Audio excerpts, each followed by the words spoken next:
আমরা তিনটা দাবি সংক্ষিপ্ত আকারে এখানে আবার বলছি। 1 নম্বর হলো চিটাগাংয়ের অ্যাডভোকেট সাইফুল ইসলামের হত্যা বিচার করতে হবে দ্রুততার সাথে। 2 নম্বর হচ্ছে ইসকনকে বাংলাদেশ থেকে নিষিদ্ধ করতে হবে এবং সেই সাথে কলি হাসিনার যারা এখানে আছেন এখনো তাকে ফেরত আনার জন্য চেষ্টা করছেন ভারত সরকার সহ, তাদেরকে নিষ্ক্রিয় না করা পর্যন্ত এবং আমাদের সরকারের মধ্যে যে উই পোকার বসবাস শুরু হয়েছে সেই উই পোকা মুক্ত না করা পর্যন্ত আমাদের এই আন্দোলন চলমান থাকবে।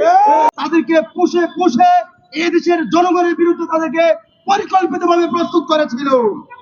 আজকে অ্যাডভোকেট আলিফ ভাইকে হত্যা করার মাধ্যমে তারা দেশকে অবমাননা করেছে, দেশের আদালতকে অবমাননা করেছে, দেশের বিচার ব্যবস্থাকে অবমাননা করেছে, দেশের বিরুদ্ধে অবস্থান নিয়েছে, দেশ এবং স্বাধীনতা এবং সার্বভৌমত্বের বিরুদ্ধে অবস্থান নিয়েছে।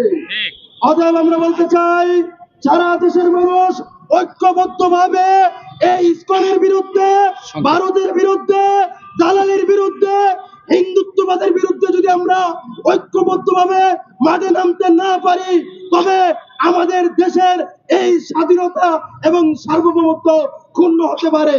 আজকে গণ অধিকার পরিষদ যে আন্দোলনে আমাদেরকে ডেকেছে, এই আন্দোলন এদেশের জনগণের আন্দোলন, এদেশের গণমানুষের আন্দোলন, এদেশের অধিকার আদায়ের আন্দোলন।